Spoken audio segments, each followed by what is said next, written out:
Botkeeper, which was launched 11 years ago, has also shut its doors. Now, if you've not really heard of Botkeeper, that's because they've not been massive in the UK. They're very much a US-focused operation. But they blended AI and people in the way they're delivering things. There was I'll call it a scandal. Scandal is extreme, but there was an announcement, revelation, a discovery a few years ago that what they were saying or advertising as full AI was actually powered a lot by people in the background, kind of doing things to resolve edge cases where AI can handle it. But by the end of last year, they had got to the point where the 80% of transactions were being processed effectively with a staggering 95% accuracy rating. 98% accuracy rating. I say staggering. You kind of now expect that stuff from AI to kind of get to that level because people just don't trust it if it's not. But they had a good piece of technology. People were surprised that this fell over because they built the brand, they'd established themselves, they had a community, but it just wasn't quite working for them. And what do they put it down to? Essentially, they're saying it's a mixture of kind of macroeconomic circumstances, which I don't know if it's just I don't know if that's just what people say when things fail. It's like, it's not us.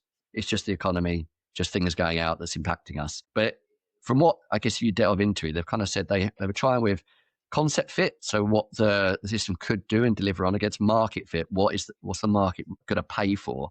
And they had to pivot and change a few times. And that, I think, impacted their growth that didn't sustain against the investment they achieved. And they've got a lot of investment. And so it's been, I guess, a bit of a surprise, especially in the US market. I've seen a lot of people go, I was not thinking this would happen.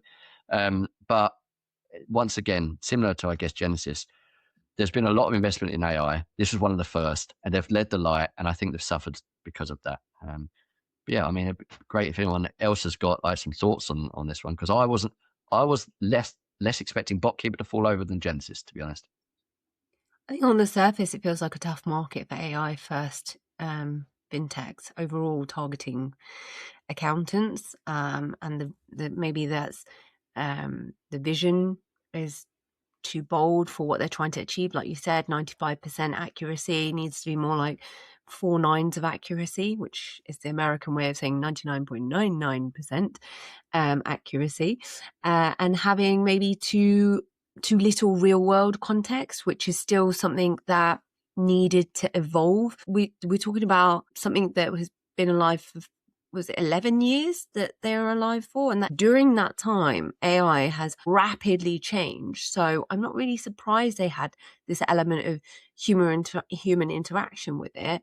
And then don't forget, they lived through the fintech winter. So, the exodus that happened there and having enough runway to prove that you had sustainable revenue. So they've obviously taken a lot of doldrums on, and maybe this one, in the sense that, and I've got a couple of big stories coming up on how that's actually going to maybe be something that is the start of a pattern that we see in this whole AI ecosystem of businesses that have built on top of AI or use or leverage AI. It's sort of like are we fighting the tide here?